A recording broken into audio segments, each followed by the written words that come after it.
so do you then worry at all about like centralization? I guess there's a few different ways you can centralize the Lightning Network if we're thinking about the network at large here.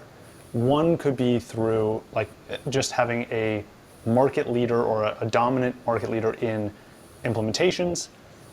You could also have just a handful of nodes that have all the activity on the network that are kind of like the hubs of the network. Yeah. Do you worry about centralization in any context on the Lightning Network today?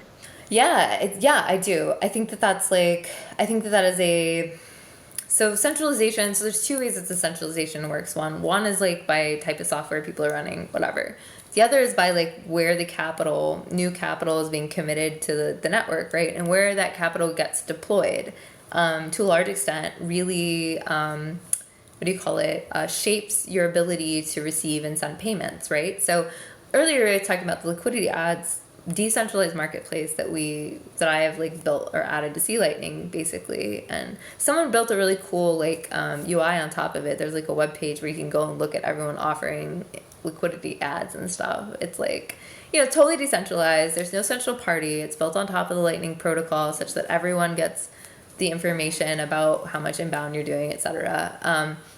But if it became really hard for you as a node to get inbound liquidity, getting inbound liquidity means you convincing another node that has some other party that owns Bitcoin to take that Bitcoin and commit it to your financial purposes, or maybe theirs or whatever. But like, you basically have to like find someone and convince them to like give you inbound capacity such that you can receive Lightning payments. And until you figure out how to do that, you can't transact on Lightning.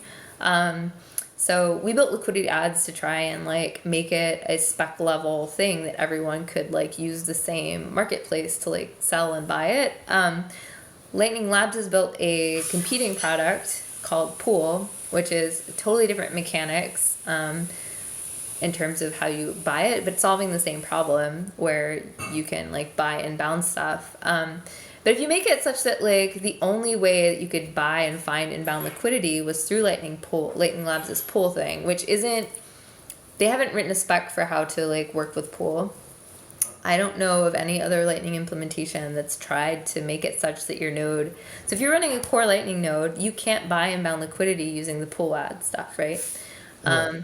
If everyone who has capital that they want to deploy onto the Lightning Network is putting it into Pool, that means that you as a Lightning node running any other implementation suddenly can't get access to all these people that are willing to pay you to put inbound capacity to your node, right?